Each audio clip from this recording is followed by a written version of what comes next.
When the Canaanite, the king of Arad, who lived in the Negev, heard that Israel was coming by the way of Atharim, he fought against Israel, and took some of them captive.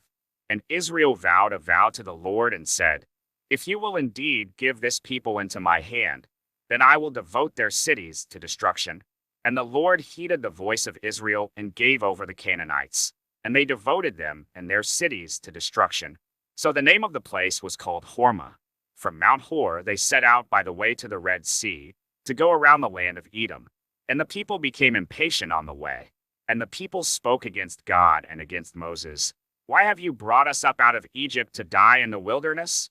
For there is no food and no water, and we loathe this worthless food."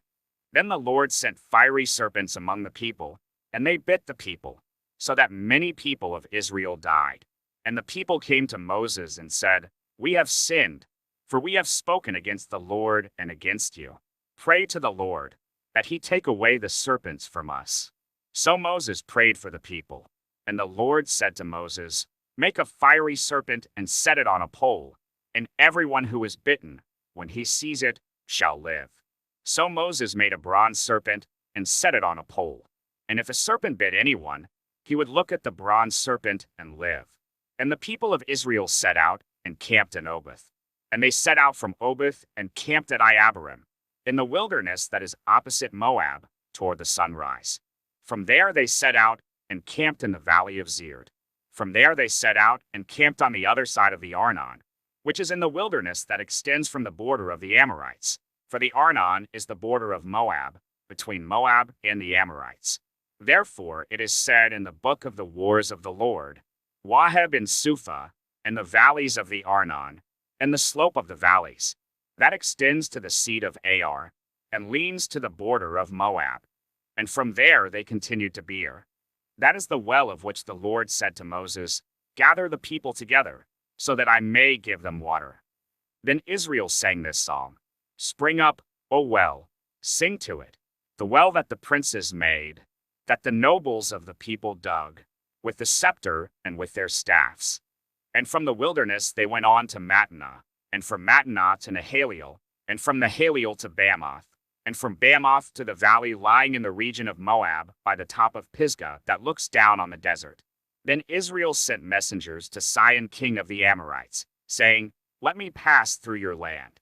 We will not turn aside into field or vineyard. We will not drink the water of a well. We will go by the king's highway until we have passed through your territory." But Sihon would not allow Israel to pass through his territory. He gathered all his people together and went out against Israel to the wilderness, and came to Jahaz and fought against Israel. And Israel defeated him with the edge of the sword, and took possession of his land from the Arnon to the Jabbok, as far as to the Ammonites. For the border of the Ammonites was strong. And Israel took all these cities, and Israel settled in all the cities of the Amorites, in Heshbon, and in all its villages. For Heshbon was the city of Sihon the king of the Amorites, who had fought against the former king of Moab, and taken all his land out of his hand, as far as the Arnon. Therefore the ballad singers say, "Come to Heshbon, let it be built, let the city of Sihon be established.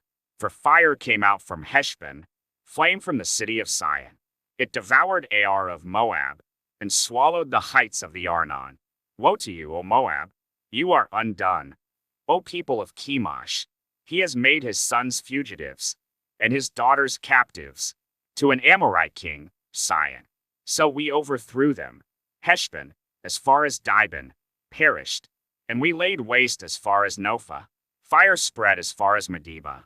Thus Israel lived in the land of the Amorites. And Moses sent to spy out Jazer, and they captured its villages and dispossessed the Amorites who were there. Then they turned and went up by the way to Bashan.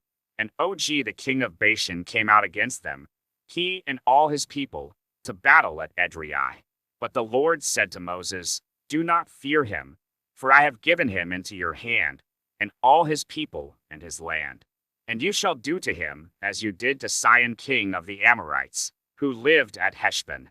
So they defeated him and his sons and all his people, until he had no survivor left. And they possessed his land.